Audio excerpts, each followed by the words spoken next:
Selamat datang kembali. Hari ini tanggal 16 Agustus 2026 dan bersama kami telah hadir Syed Muhammad Marandi. Jadi terima kasih sudah kembali ke program ini. Met mij zie dat nu zeer kli en de grain gledag de tau smile en tef den train.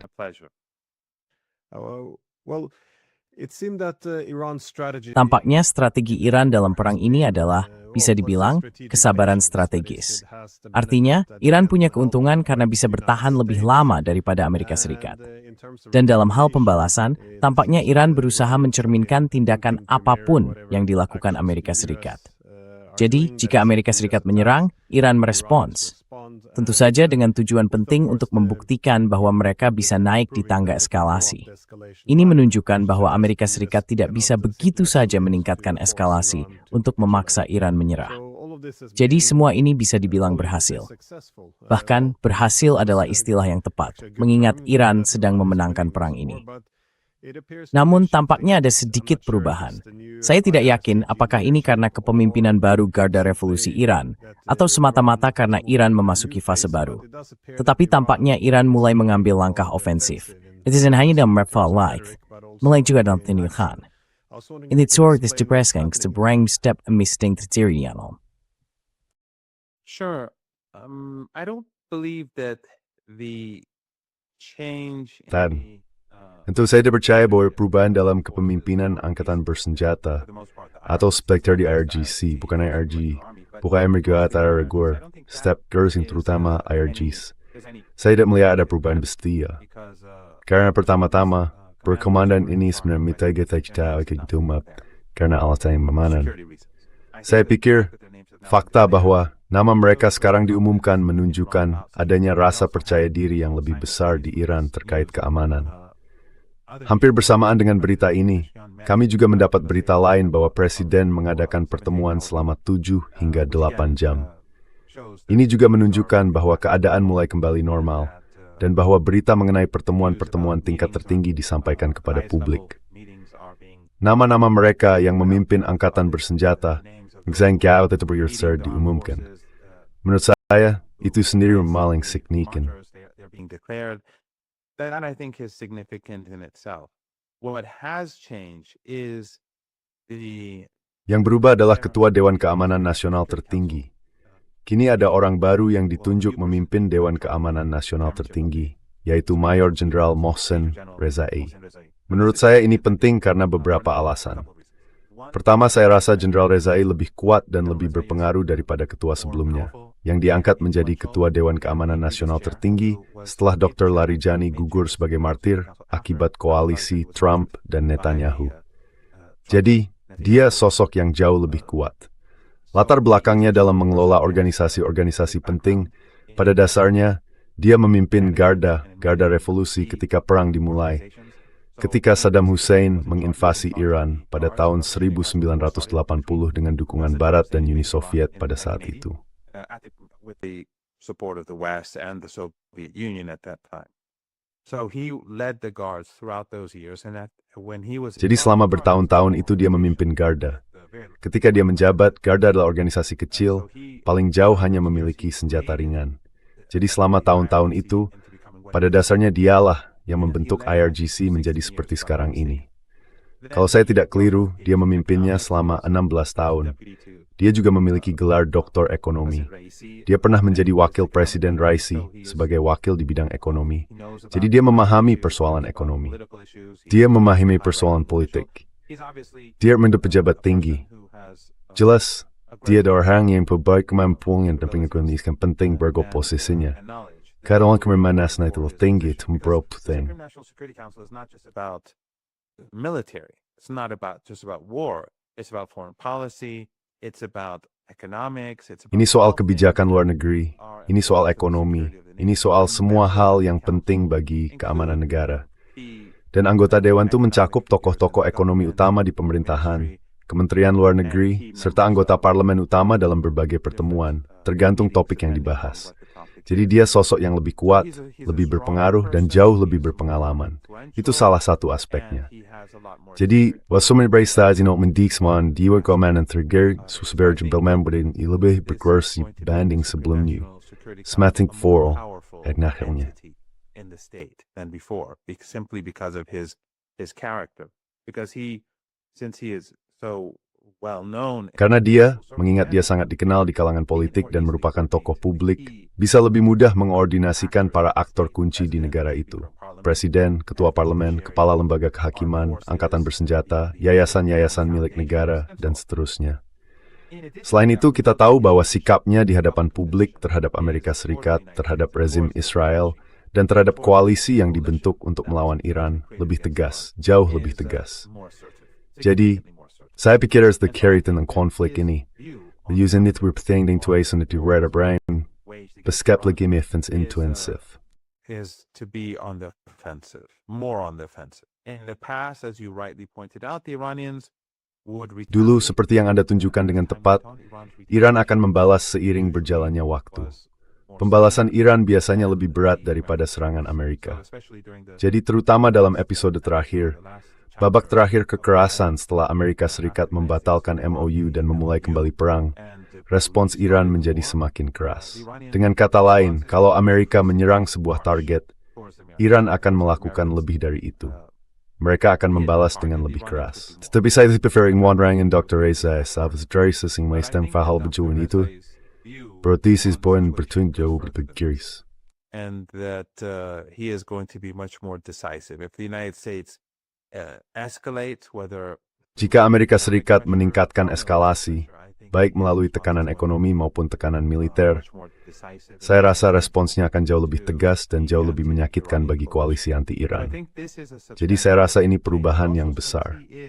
Selain itu, karena dia seorang mayor jenderal, dia akan bisa dengan mudah berkomunikasi dengan semua komandan dan semua bagian berbeda dari angkatan bersenjata, serta memahami persoalan mereka. Jadi, nureiskan niente white nerves bestistur lemi baif pu justain. More than probably anyone else.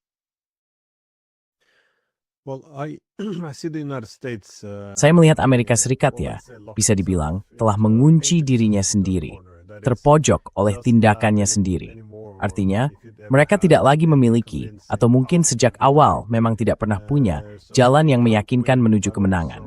Jadi mereka tidak bisa menang, tetapi mereka juga tidak tahu bagaimana mengakhiri perang ini. Tentu saja, mereka telah menandatangani dokumen-dokumen, yang paling penting adalah nota kesepahaman. Namun bagi Amerika, menurut saya, secara politik mustahil untuk benar-benar menindaklanjuti apa yang telah mereka tandatangani. Artinya, sulit membayangkan mereka secara resmi menerima bahwa Hormuz berada di bawah administrasi Iran. Mereka tidak benar-benar bisa mengakhiri sanksi. Mereka tidak akan mengembalikan aset Iran, yaitu reparasi sebesar 300 miliar. Maksud saya, mereka mungkin bisa menandatanganinya, tetapi mereka tidak benar-benar bisa melakukannya. Itu berarti mereka tidak bisa menang, dan mereka juga tidak punya jalan keluar menuju perdamaian.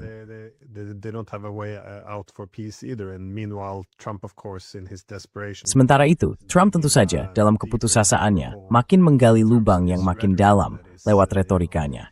Maksud saya, Selat Hormuz sekarang terbuka lebar, berada di bawah kendali Amerika Serikat. Tembok baja telah dibentuk. Dan ya, setelah Iran benar-benar dikalahkan, Selat Hormuz akan menjadi wilayah Amerika Serikat. Maksud saya, semua retorika ini tampaknya makin mengada-ada seiring situasi Amerika Serikat makin memburuk. Namun, itu memang menunjukkan betapa putus asanya mereka. Dan ketika negara-negara besar berada dalam keadaan putus asa, mereka bisa melakukan bukan hanya hal-hal bodoh, tetapi juga hal-hal yang sangat agresif. Saya ingin bertanya, bagaimana Anda melihat hari-hari kalau bukan berminggu-minggu ke depan? Apakah Anda memperkirakan akan ada putaran perang lagi? Do you expect another round of war? There is a possibility of war. Ada kemungkinan terjadi perang. Amerika telah memberitahu Iran melalui pihak ketiga bahwa mereka sedang mempersiapkan serangan, mempersiapkan perang. Pihak Iran tentu itu tidak berarti perang pasti akan terjadi, tetapi pesan-pesan itu sudah disampaikan. Iran juga telah melihat peningkatan kekuatan militer Amerika Serikat di kawasan. Mereka siap untuk perang. Dan Iran sedang mempersiapkan perang. Mereka sepenuhnya siap dan terus memperluas program rudal serta program drone mereka. Mereka mengembangkan rudal-rudal baru. Mereka memperluas pangkalan rudal dan drone bawah tanah, juga pabrik-pabrik mereka, serta pusat komando dan kendali mereka. Pada dasarnya mereka juga sedang mempersiap negara itu untuk perang jangka panjang.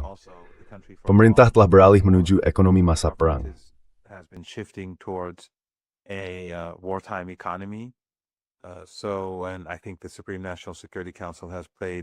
Dan saya rasa Dewan Keamanan Nasional tertinggi juga memainkan peran penting dalam hal itu. Jadi Iran siap menghadapi perang lagi. Gelombang serangan yang bisa berlangsung setidaknya 1 atau 2 minggu. Mereka juga bersiap untuk perang yang bisa berlangsung sampai akhir masa kepresidenan Trump. Namun, itu tidak berarti perang akan berlangsung sampai saat itu, dan juga tidak berarti Amerika Serikat akan menyerang. Tetapi, Iran sedang mempersiapkan diri. Selain itu, pihak Iran telah memperingatkan bahwa saat ini Selat Hormuz memang ditutup. Namun Iran mengizinkan beberapa kapal untuk melintas, baik melalui koridor mereka sendiri yang mudah diakses lewat internet, maupun dari garis pantai Oman. Beberapa kapal memang melintas, dan sebagian besar dilakukan dengan koordinasi Iran.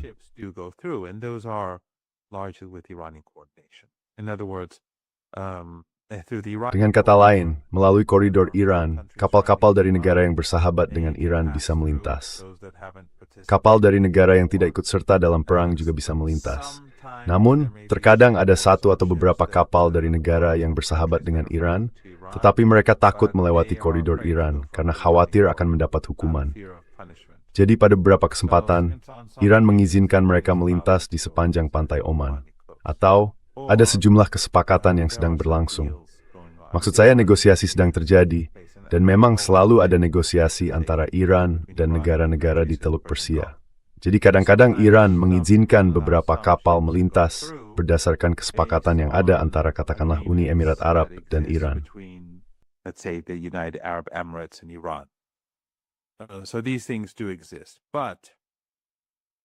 Hal-hal seperti ini memang ada. Namun jika Amerika Serikat meningkatkan perang ekonominya, Iran, kita sudah mendengar bahwa Iran bisa mulai menargetkan kapal-kapal Angkatan Laut AS. Iran diketahui punya kemampuan yang belum mereka gunakan, karena setidaknya untuk saat ini, mereka tidak ingin naik terlalu jauh dalam tangga eskalasi. Namun juga, Iran akan menutup sepenuhnya Selat Hormuz. Itu akan menjadi salah satu respons mereka. Dan itu berarti penutupan total, tidak ada apapun yang bisa melintas. Kemungkinan besar tidak ada pula jalur pipa yang akan berfungsi, baik di Uni Emirat Arab maupun di Arab Saudi. Jadi Iran siap menghadapi segala bentuk eskalasi, entah eskalasi ekonomi maupun eskalasi militer. Tetapi pada akhirnya, mereka siap untuk pertarungan yang sangat panjang. Ya.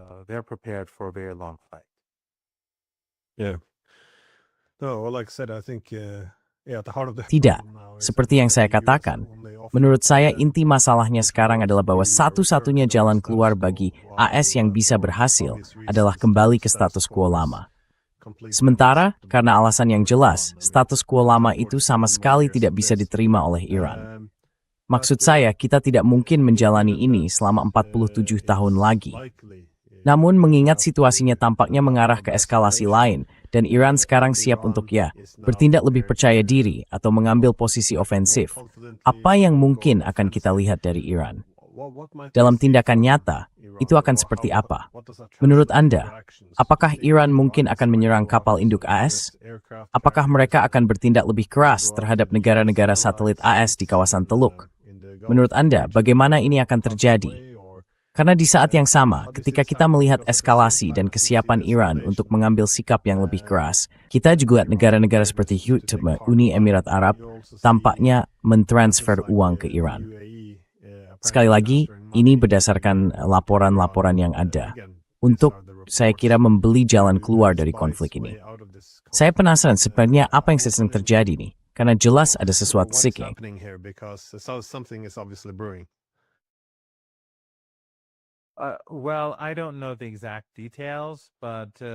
Saya tidak tahu persis detailnya, tetapi sesuatu sedang terjadi antara Iran dan Uni Emirat Arab.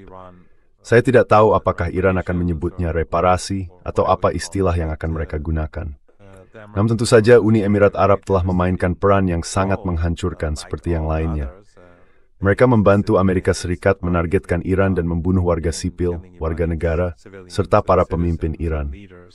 Mereka juga membantu menargetkan infrastruktur Iran, tentu saja. Dan omong-omong, negara-negara di Teluk Persia yang telah membantu Amerika Serikat dalam perang ini, bukan hanya memberikan wilayah udara mereka, atau akses ke ruang udara dan wilayah mereka untuk digunakan melawan Iran. Mereka juga memperitik danai perang ini. They also fund the war because the US bases in these countries.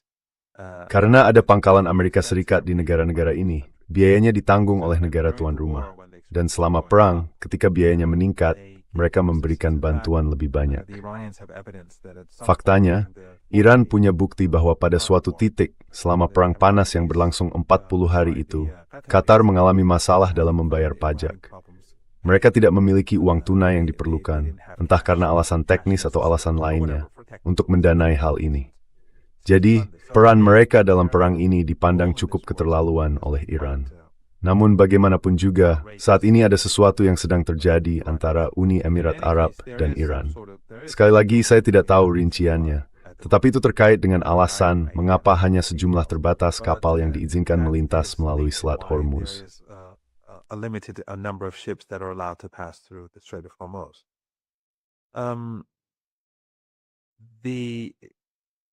I think the Iranians are going to, Saya pikir Iran akan melakukan seperti yang Amerika ingin kita katakan, bahwa bagi mereka semua pilihan ada di atas meja.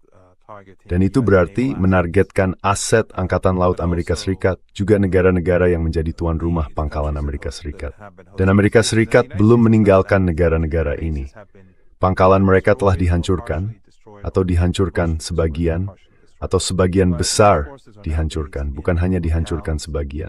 Namun pasukan Amerika Serikat kini ditempatkan di hotel-hotel, di gedung-gedung yang tidak terkait dengan pangkalan militer manapun. Jadi mereka masih ada saat ini, terutama di Kuwait dan Bahrain.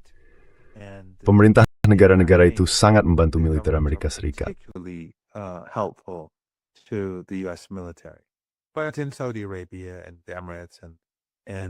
Namun di Arab Saudi, Uni Emirat Arab, dan juga di Oman, mereka memiliki kehadiran yang signifikan. Saya rasa Iran sedang mempertimbangkan semua pilihan mereka. Itu tergantung pada bentuk eskalasinya. Jika Amerika Serikat meningkatkan eskalasi dengan cara tertentu, mereka akan merespons dengan cara tertentu pula. Itulah yang kita lihat sepanjang 5,5 bulan ini.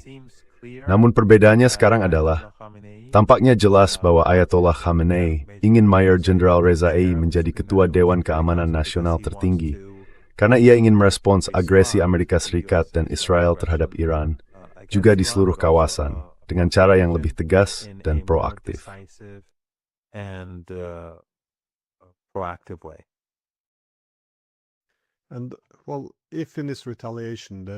Kalau dalam aksi balasan ini, Iran jelas bukan hanya menyerang Amerika Serikat dan Israel, tetapi juga menyasar monarki-monarki Teluk.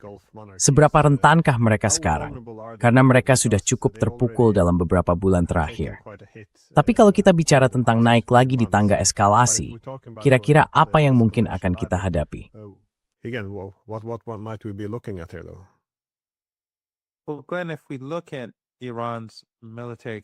Baik Glenn, kalau kita melihat kemampuan militer Iran dan bagaimana kemampuan itu berkembang sejak Janji Sejati 1, ketika Ismail Haniyeh gugur di Teheran tepat setelah upacara pelantikan Presiden Pezeshkian, Iran menyerang rezim Israel, dan itu disebut Janji Sejati 1.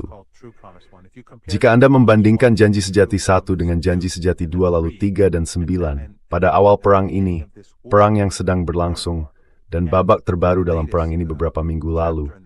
Ketika Amerika memulai kembali pertempuran setelah secara efektif merobek nota kesepahaman, kita melihat bahwa kemampuan Iran telah meningkat secara dramatis di semua tingkat. Baik itu pertahanan udara dan menjatuhkan drone Amerika Serikat, maupun kemampuan Iran untuk menyerang dengan presisi yang lebih tinggi dan daya hancur yang lebih besar, kemampuan Iran telah berubah. Dan fakta bahwa mereka juga telah mengumumkan nama-nama komandan baru yang sebenarnya sudah memegang komando selama beberapa bulan terakhir. new commanders who've been in charge already for the last few months, but it shows that the Namun, ini menunjukkan bahwa fasilitas bawah tanah yang perlu dibangun untuk perang sudah tersedia, sudah dibangun. Ini menunjukkan bahwa kemampuan rudal Iran semakin meningkat. Dengan kata lain, penelitian dan pengembangan terus berlanjut selama perang berlangsung. Dan tentu saja sekarang mereka punya pengalaman yang sangat besar dengan rudal mereka. Jadi dalam babak berikutnya, menurut saya serangan Iran akan jauh lebih menentukan. Iran akan mampu melakukan apapun yang mereka inginkan terhadap monarki-monarki di Teluk Persia itu dengan sangat cepat. Jadi Anda tahu, saya selalu mengatakan, dan sudah bertahun-tahun saya katakan, bahwa monarki-monarki ini menempatkan diri mereka dalam bahaya dengan membantu Amerika Serikat dalam agresi. Dan dalam beberapa bulan terakhir, saya mengatakan bahwa negara-negara ini akan runtuh jika Iran menjadikan mereka sasaran sebagai pembalasan. Jika Trump benar-benar melaksanakan ancamannya untuk mengiris Iran kembali di zaman batu dan seterusnya. Sejauh, the Taiwan insider fear, stick final, semakin gertot. Literally every day that goes by, Iran's capabilities increase. And so I think it becomes easier and easier for Iran. Jadi saya kira Iran semakin mudah untuk melukai mereka secara menentukan dan menimbulkan penderitaan yang sama sekali tidak bisa mereka tanggung. Selain itu, kemampuan Iran untuk menyerang rezim Israel saat ini jauh lebih besar, bahkan dibandingkan beberapa bulan lalu. Ketepatan rudal-rudal Iran menjadi jauh lebih menghancurkan. Jadi saya kira jika perang meluas, Iran akan dengan mudah mampu menghancurkan instalasi dan aset rezim Israel yang sangat penting dan sensitif, baik di dalam perbatasan tahun 1967 maupun di luar perbatasan itu, termasuk di Lebanon atau Suriah. Penderitaan yang kini dapat ditimbulkan Iran terhadap rezim Israel jauh lebih besar, karena ketepatan rudalnya, kemampuan mereka menggunakan langkah-langkah pengelakan, dan juga karena kekurangan yang sekarang dialami Amerika Serikat dan rezim Israel dalam hal pertahanan udara. Dan Iran memproduksi rudal dan drill jauh lebih cepat the race were braced tank throw Tauru. Then the Americans have the ability to build new air defense missiles. Well, that is the that's what I Nah, saya kira itulah yang harus menjadi pertimbangan bagi Amerika ketika mereka menyusun perencanaan strategis di sini, atau memikirkan untuk melakukan putaran perang lagi. Kalau saya berada di Amerika Serikat, saya akan melihat bagaimana angkanya terus bergerak ke arah yang salah. Bukan hanya ekonomi global yang dikesampingkan, kita juga melihat di Amerika Serikat ada kekurangan senjata yang makin besar. Maksud saya, ini mulai menjadi semacam skandal di Amerika Serikat. Bagaimana mereka kehabisan senjata dan betapa tidak bertanggung jawabnya hal itu. Namun pada saat yang sama, kita melihat Iran terus memperkuat diri. Jadi, Anda akan mengira ada pihak yang mencari jalan keluar diplomatik. Tapi seperti yang saya katakan, itu belum muncul. Meski begitu, tampaknya ada hal-hal kecil yang terjadi. Artinya, Amerika Serikat sebenarnya bisa saja begitu saja meninggalkan ini dan berpura-pura mereka menang. Dan seperti kata Scott Bessent, nada pur bahwa Selat Hormuz tidak relevan. The Strait of Hormuz is irrelevant. I'm hoping he said that for a reason that they might walk away, but Anda tahu, saya berharap dia mengatakan itu karena suatu alasan bahwa mereka mungkin akan mundur. Tapi Anda juga melihat negara-negara seperti UAE yang tampaknya menyerahkan sejumlah uang kepada Iran sebagai bagian dari suatu kesepakatan. Saya belum mendengar perkembangan terbaru soal kesepakatan antara Oman dan Iran. Tapi tampaknya mereka masih membahas cara mengelola Selat Hormuz. Lalu ada negara-negara lain, entah itu fakta pertahanan yang tadi kita bahas, tentang Turki, Pakistan, dan Arab Saudi, yang berupaya menyiapkan sesuatu seiring berkurangnya kehadiran Amerika Serikat. Jadi ada juga perkembangan di jalur diplomatik. Saya hanya ingin bertanya, apakah ada sesuatu di sana yang menurut Anda punya potensi besar? Atau ini masih belum, Anda tahu, belum mengubah situasi di lapangan? they're still not changing the situation on the ground. A number of important changes have taken place. Well, but first of all, Sejumlah perubahan penting telah terjadi. between Iran and Oman are over. Tapi pertama-tama, perundingan antara Iran dan Oman sudah selesai. Teksnya sudah final. Mereka hanya tidak mengumumkan apapun karena memang tidak ada alasan untuk itu. Karena sedang berlangsung perang, Amerika Serikat telah memberlakukan pengepungan. Jadi tidak ada gunanya mengumumkan suatu kesepakatan mengenai Selat Hormuz. Dan ini hanya spekulasi saya. Mungkin Trump akan menggunakan hal ini sebagai sarana untuk memanipulasi pasar minyak. Jadi tidak ada gunanya mengumumkannya, karena itu tidak akan membawa perubahan apapun. Ini hanya akan diterapkan ketika selat ini dibuka. Dan untuk saat ini, belum ada kabar mengenai itu. Jadi tidak ada perselisihan antara kedua negara. Pada dasarnya, mereka telah mengakhiri perundingan mereka dengan sukses. Tapi mereka hanya menyimpannya dalam sebuah berkas di suatu gedung perkantoran. Itu nanti. Building for a later date. But with regards to Namun terkait kawasan ini, jelas bahwa Saudi telah sangat meremehkan Yaman. Dan kita melihat itu terjadi, baik dari mudahnya Yaman menyerang instalasi minyak Saudi, maupun dari cara Angkatan Bersenjata Yaman menghancurkan pasukan rezim Saudi di dalam Yaman, serta para proksi mereka. Kita melihat mereka menggunakan rudal dan drone untuk melumpuhkan aset-aset Saudi di wilayah-wilayah Yaman yang diduduki pasukan yang loyal kepada rezim Saudi. Dan tentu saja, itulah sangat jelas bahwa mereka salah perhitungan ketika membom bandara internasional Yaman dan memulai perang ini. Rakyat Yaman lalu menggunakan ini sebagai kesempatan untuk mulai memaksa rezim Saudi mengakhiri blokade terhadap rakyat Yaman. Jadi mereka memberlakukan blokade balasan terhadap Arab Saudi. Kini, ekspor minyak Saudi terdampak. So now Saudi oil exports are affected. Saudi installations are being targeted. And so Instalasi Saudi menjadi sasaran, dan pasukan yang terkait dengan Saudi serta pasukan Saudi sendiri dihantam keras. Itulah sebabnya Saudi, Turki, dan Pakistan berkumpul. Ini bukan soal, mereka tidak melakukan ini untuk Gaza, ini sudah berlangsung selama 3 tahun untuk Suriah. Pendudukan wilayah Suriah sudah terjadi sejak lama. Ya, gelombang kedua, pendudukan baru, dataran tinggi Golan telah diduduki sejak 1967. Tetapi wilayah-wilayah baru yang diduduki, yang jauh lebih penting dan jauh lebih luas daripada dataran tinggi Golan, tidak mendapat respons apapun dari Arab Saudi, Erdogan, dan Pakistan. Ini bukan soal Lebanon, soal Lebanon Selatan yang diduduki. Semuanya soal Arab Saudi dan Yaman. Sekarang tujuan Pakistan sangat berbeda dari tujuan Arab Saudi. Now the objectives of Pakistan are very different from Saudi Arabia. And the Du have objectives stepped of to DSB. different. And we've seen that since the signing. Dan kita sudah melihat bahwa sejak penandatanganan itu, Yaman dan Arab Saudi saling bertempur dan tidak banyak yang terjadi di front tersebut. Sekarang, mereka mungkin akan mengirim beberapa kapal ke Laut Merah. Tetapi saya tidak percaya itu akan memberi manfaat serius atau besar bagi Arab Saudi. Jadi, Yaman sekarang menunjukkan kekuatannya, dan itu akan jadi penting dalam beberapa minggu ke depan. Perlawanan Irak siap untuk perang. Dirasakan bahwa mereka belum membatalkan respons yang akan mereka berikan kepada Kur Arab Saudi atas pengeboman pasukan mobilisasi populer yang merupakan bagian membership Irak. Mobilization forces, which are part of the Iraqi military. So the U.S.-Saudi bombing, they say, Jadi, pemboman Amerika Serikat dan Saudi itu, mereka mengatakan berkasnya masih terbuka.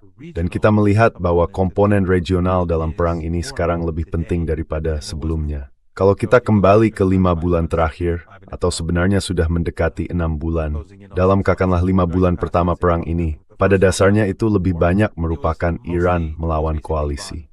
Tetapi sekarang, front perlawanan sedang meluas.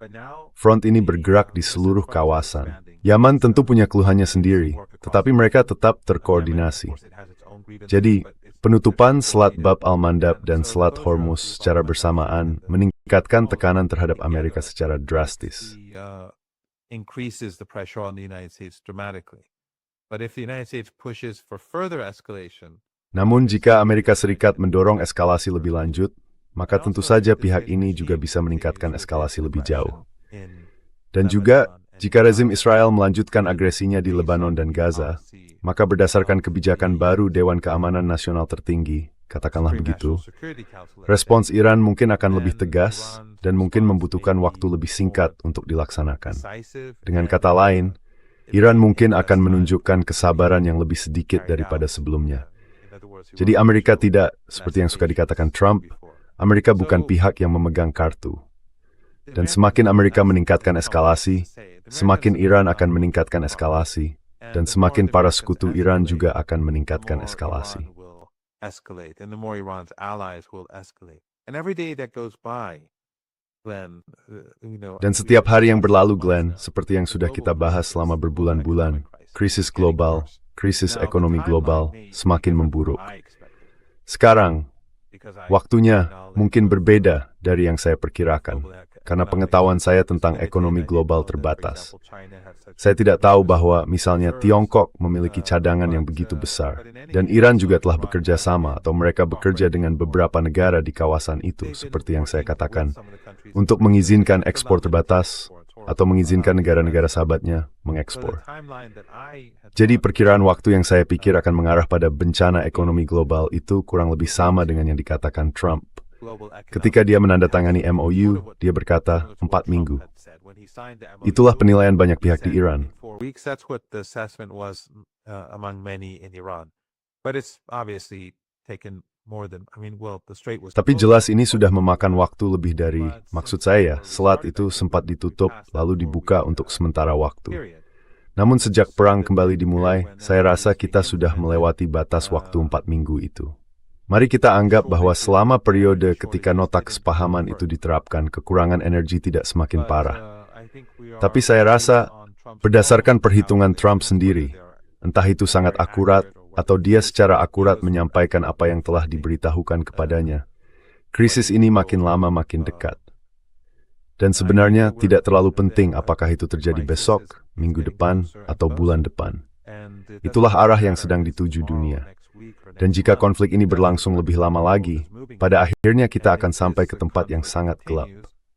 For much longer, we're ultimately going to get to a very dark place. How do you make sense of the Saudi position? Bagaimana Anda memahami posisi Arab Saudi? Sekali lagi, mereka sudah cukup kesulitan menghadapi serangan dari Iran. Dan sekarang tentu saja mereka meningkatkan eskalasi, membawa perang ini ke Irak dan Yaman. Dan ini ternyata menjadi sesuatu yang tidak bisa mereka kendalikan. Maksud saya, serangan balasan, terutama dari Yaman, seperti yang Anda katakan, berada di luar kendali mereka. Kapal-kapal mereka diserang, fasilitas minyak mereka diserang.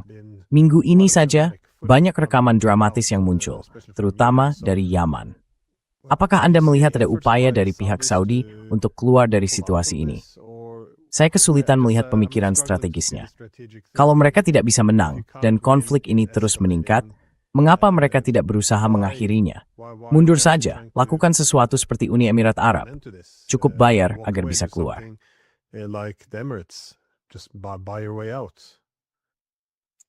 Saudi Arabia is complicated, but Arab Saudi itu rumit.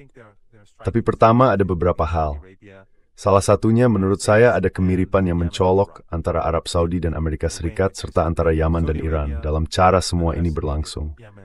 Arab Saudi meremehkan Yaman, seperti Amerika Serikat meremehkan Iran. Amerika Serikat, dan ini menunjukkan, Glenn, bahwa intelijen Mossad, intelijen CIA, dan intelijen badan-badan barat tidak terlalu bagus. Mereka tahu jauh lebih sedikit daripada yang kita kira. Mereka meremehkan kemampuan rudal dan drone Iran, strategi bawah tanah mereka yang terus berkembang. Missile and drone capabilities, their underground cities, which are expanding. Iran is building new missile bases. Iran sedang membangun pangkalan-pangkalan rudal baru, pangkalan bawah tanah saat kita berbicara. Mereka meremehkan Iran. Mereka meremehkan jumlah rudal yang dimiliki Iran. Mereka meremehkan jumlah pabrik yang dimiliki Iran. Mereka meremehkan riset dan pengembangan Iran, R&D Iran dalam teknologi militer. Mereka meremehkan semuanya. Dan bukan hanya, katakanlah, dalam tingkat yang signifikan. Mereka benar-benar salah membaca situasinya. Saya pikir hal yang sama juga untuk Yaman. Yaman membangun kemampuan bawah tanahnya, pabrik-pabriknya, pabrik rudal dan drone, pangkalan rudal bawah tanah dan pangkalan drone bawah tanah. Dan Saudi meremehkan mereka. And the Saudis underestimated them. And although I believe. Dan meskipun saya mendengar, dan saya juga meyakini ini benar, bahwa Amerika mendorong Saudi untuk menyerang bandara internasional Sana'a dan memulai konfrontasi ini, dengan keyakinan bahwa Yaman tidak akan merespons, atau tidak punya kemampuan untuk merespons. Namun seperti yang kita lihat dan seperti yang Anda tunjukkan, dalam beberapa hari terakhir kita telah melihat serangan yang sangat mengesankan terhadap target-target Saudi di berbagai wilayah. Jadi, saya rasa mereka salah perhitungan. Mereka salah membaca situasi. Saudi sama seperti Amerika Serikat terkait Iran melakukan itu. Namun saya juga rasa Mohammed bin Salman agak mirip dengan Trump. Monarki-monarki di Teluk Persia ini dipimpin oleh orang-orang yang dikelilingi para penjilat. Led by people who are surrounded by yes men. And of course I'm sure they get their. Dan tentu saja saya yakin mereka mendapat pengarahan intelijen dari CENTCOM dan sebagainya. Dari situlah mereka memperoleh banyak informasi.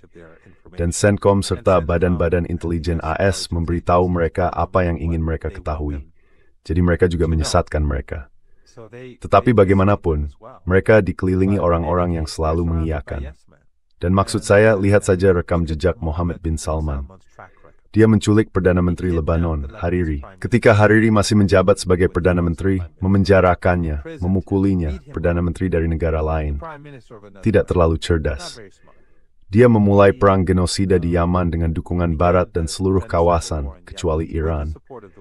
Qatar dan Turki di bawah Erdogan mendukungnya ketika dia menjalankan genosida yang serupa dengan apa yang kita lihat di Gaza.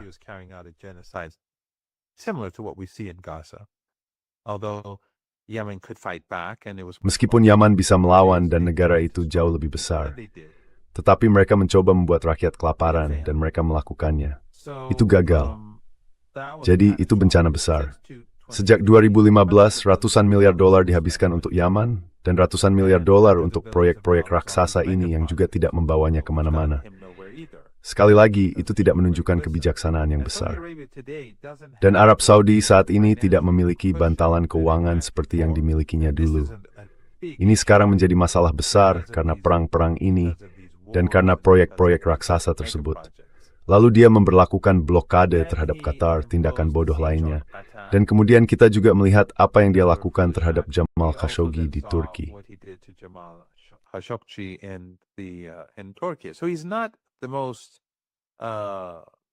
Jadi katakanlah, dia bukan pemimpin yang paling bijaksana. Dan menurut saya, itu membuatnya sangat mirip dengan Trump, meskipun Trump secara rutin mempermalukannya. Tetapi ada kemiripan yang mencolok. Jadi bukan berarti dia sangat bijaksana. Tindakannya tidak menunjukkan itu. Jadi Arab Saudi sekarang berada dalam situasi yang sangat sulit karena seperti yang saya katakan, cadangan finansialnya sama sekali tidak lagi seperti dulu. Dan ngomong-ngomong, Glenn Deason, saya pikir harus terus mengawal si Jepang, intin Jepang harus berlanjut. Namun Trump dan mengandalkan pengurasan lebih tinggi terhadap monarki Arab ini. Further milking of these Arab monarchies. He was hoping that they'd spend $2 trillion. Ia berharap mereka akan menghabiskan $2 triliun atau lebih untuk AI, untuk pengembangan AI di Amerika Serikat. Mereka tidak menghasilkan uang, mereka merugi. Mereka membutuhkan cadangan mereka, dan Arab Saudi sangat rentan. Qatar juga tidak dalam kondisi yang luar biasa baik. Namun Arab Saudi sangat rentan karena telah menghabiskan semua uangnya untuk perang dan berbagai megaproyek ini dan sebagainya, megaproyek yang gagal itu. Jadi, Arab Saudi tidak berada dalam situasi yang ideal. Dan itu terlihat dalam hubungan mereka dengan Iran. Arab Saudi sekarang bersikap berbeda dibanding sebelumnya. Konfliknya dengan Yaman masih berlanjut, tetapi sikapnya terhadap Iran telah bergeser setidaknya untuk sementara waktu. Behavior towards Iran has shifted, at least for the time being. My last question though is just how you see Pertanyaan terakhir saya, bagaimana Anda melihat tatanan internasional bergeser, terutama dalam hal bagaimana hal itu mungkin menguntungkan Iran? Karena apa yang terjadi di Asia Barat sekarang, dalam perang melawan Iran, memang mencerminkan tren yang lebih luas di seluruh dunia. Amerika Serikat menghadapi masalah ekonomi yang makin besar. Tentu saja, mereka juga mengalami masalah sosial dan politik yang semakin dalam di dalam negeri. Secara militer, mereka diimbangi di luar negeri. Dan secara keseluruhan, kita melihat munculnya para pesaing baru ini. Saya hanya ingin bertanya, bagaimana Anda melihat tatanan dunia berubah? Bukan hanya sebagai akibat langsung dari perang ini, meskipun saya akan mengatakan bahwa ini merupakan komponen besar dari tren yang lebih luas tersebut. Tetapi, bagaimana pergeseran tatanan dunia berdampak pada Iran? Atau bagaimana nantinya hal itu akan berdampak pada Iran? Or how will it impact? Well, first, I think in the West, things are going well for you. Pertama-tama, saya rasa di Barat, keadaan berjalan baik bagi Iran. Eropa, karena kebijakannya sendiri yang bodoh, dan perang di Ukraina. Perang di Ukraina telah berdampak sangat besar pada perang ini sendiri. Maksud saya, salah satu alasan Amerika Serikat mengalami kekurangan adalah karena perang di Ukraina. Dan salah satu alasan proksi-proksi Amerika Serikat di Eropa tidak mampu berbuat apapun terhadap Iran adalah karena mereka telah kehabisan tenaga. Hal sebaliknya, perang Amerika Serikat setelah reaksi lemahan posisinya di Eropa di Ukraina. In Europe and in Ukraine in particular. So there is a strong relationship between. Jadi ada hubungan yang kuat antara perang di Eropa dan perang di Asia Barat. Saya tidak mengatakan bahwa kedua konflik itu telah melebur menjadi satu. Tetapi saya rasa koordinasi antara Iran dan para sekutunya dengan Rusia kemungkinan jauh lebih besar daripada yang kita kira. Jadi Eropa sekarang jauh lebih lemah dan sedang merosot dengan cepat. Maksud saya rasa rakyat Iran tidak punya niat buruk terhadap warga Eropa biasa.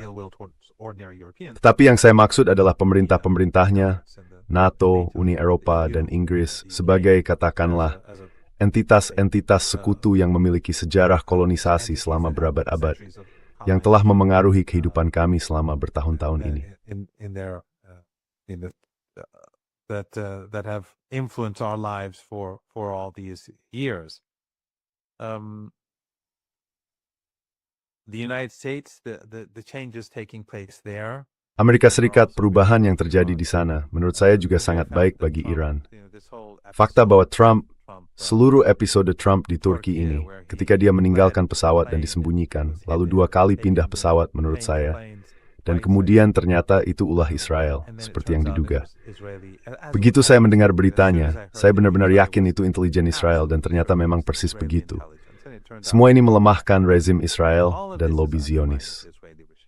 Seiring kita melangkah maju, setiap tindakan bodoh baru dari rezim Israel yang memberikan intelijen palsu kepada Trump untuk mempermalukannya demi memulai kembali perang, dan dia melakukannya.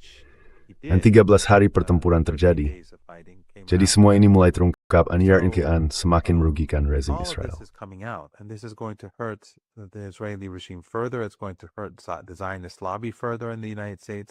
Hal ini akan semakin merugikan lobi Zionis di Amerika Serikat. Ekonomi yang melemah, genosida yang terus berlangsung, perang melawan Iran, penghinaan terhadap Presiden Amerika Serikat, dan perilaku umum lobi Zionis di Amerika Serikat yang berusaha mencabut kebebasan berbicara di negara itu.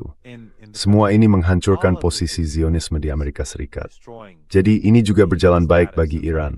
Dan tentu saja hal yang sama, saya yakin, juga terjadi di Eropa dengan caranya sendiri. Itu the American Strength, dari Salbelpogas Kimi. Lalu posisi Iran dan tiga negara tet seperti itu saja Tiongkok dan Rusia terlihat signifikan akibat perang tersebut. Significantly due to the war. So even though Iran has been hurt, and it's been significantly hurt. Jadi meskipun Iran telah terdampak dan secara ekonomi terdampak cukup besar, tidak diragukan bahwa kehidupan rakyat Iran saat ini lebih sulit dibanding 6 bulan lalu. Itu jelas. Namun status global dan status regional Iran justru menguat. Dan setelah perang ini berakhir, kapanpun itu terjadi, pertumbuhan Iran akan terdampak secara signifikan. Tentu saja, fakta bahwa Iran akan memegang Selat Hormuz akan memungkinkan Iran tumbuh jauh lebih cepat. Lalu, sekali lagi, ada hal penting lainnya, Glenn, yaitu bahwa Amerika Serikat, pernyataan Trump tentang mengambil Selat Hormuz dan menjadikannya wilayah Amerika, itu semakin memperkuat posisi Iran. Itu semakin menyatukan rakyat Iran.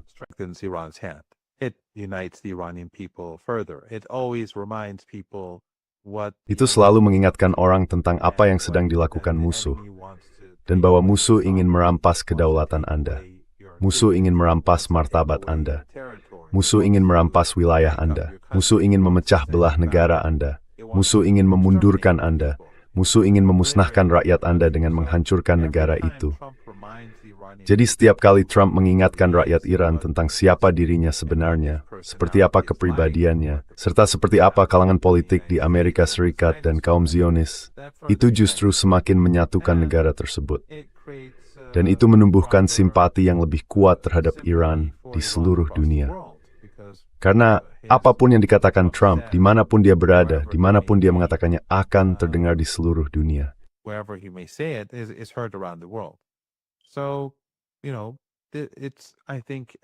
Jadi begini, menurut saya Amerika Serikat seolah-olah selain kematian dan kehancuran, selain pembunuhan anak-anak, pembantaian dan pembantaian yang terjadi setiap hari di Lebanon dan Gaza, serta serangan ke Iran dan pembunuhan yang mereka lakukan di Yaman, terlepas dari semua itu, seolah-olah kebijakan umum Amerika Serikat justru dirancang oleh Iran. Seakan-akan mereka membuat pilihan terburuk dan keputusan terburuk dalam hubungan mereka. Dalam tuothis mereka itu menorisain sesuatu itunya. In their attempts to undermine Iran and its allies. Yeah, one can often assess the mistakes Ya, the US kesalahan Amerika Serikat seringkali bisa dinilai dalam ukuran ekonomi dan militer yang terukur.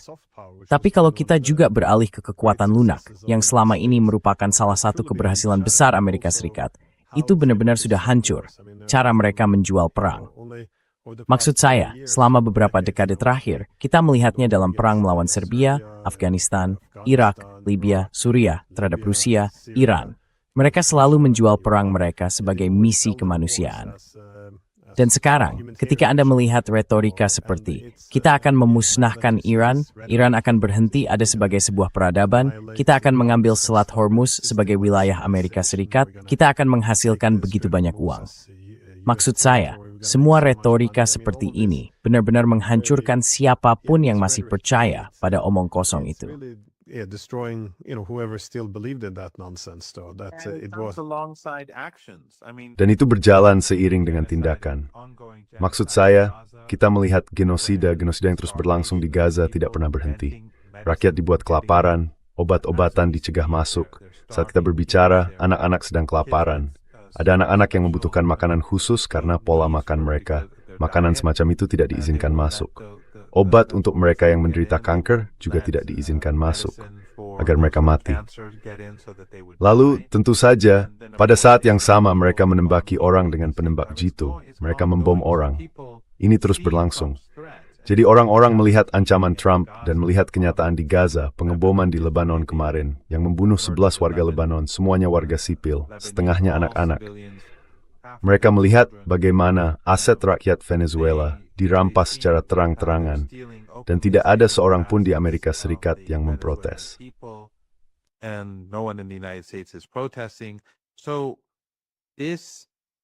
Jadi retorika ini didukung oleh genosida dan perampasan. Jadi ketika dia berkata, kita akan menghasilkan banyak uang, kita akan mengambil tanah itu, kita akan menghancurkan negara itu, orang-orang melihat sekeliling dan berpikir, ya mereka pernah melakukan ini sebelumnya. Itulah yang sebenarnya mereka lakukan. Jadi ini bahkan lebih buruk. Bukan sekadar Anda tahu, orang-orang tidak berkata, dia cuma bicara omong kosong. Mereka melihat itu terjadi. Jadi kehancuran total kekuatan lunak Amerika Serikat itu yang menurut saya, maksud saya, jika seorang anak muda berusia 22 tahun yang sekarang sangat kritis terhadap Amerika Serikat tiba-tiba dibawa kembali ke masa 10 tahun lalu, 7 atau 8 tahun lalu, atau ke masa pemerintahan Obama, mereka akan tercengang.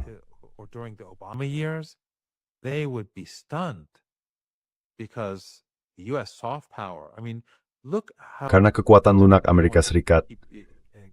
Maksud saya, lihat saja. Dan saya tidak ingin menahan Anda terlalu lama, tapi ingat perang Amerika Serikat di Afghanistan dan Irak, dan bagaimana itu sangat merusak citra Amerika Serikat di seluruh dunia. Tidak seperti perang ini, tapi sangat buruk. Lalu Obama menjadi presiden, dan mereka memoles semuanya. Obama bahkan menerima hadiah Nobel Perdamaian sebelum dia masuk ke Gedung Putih. Tapi sekarang, citra Amerika Serikat itu hancur. Sehingga kalau Amerika sepupu Obama pun, itu tidak akan kita mau isi nikmatnya. Kehancurannya benar step forth. The devastation is just so extraordinary. There's a similar problem in Europe, by the way. That is, Ada masalah serupa di Eropa, ngomong-ngomong. Kalau kita lihat kasus Jerman, mereka mendukung genosida di Gaza. Mereka mengatakan bahwa Israel sedang melakukan pekerjaan kotor mereka dengan menyerang Iran. Mereka terus memboikot diplomasi dengan Rusia dan mendorong perang tanpa akhir ini. Dan di dalam negeri, mereka menindas oposisi. Maksud saya, ya daftarnya bisa terus bertambah. Tapi mereka masih mencoba menguliahi negara-negara lain tentang hak asasi manusia, demokrasi, narthavskoidides.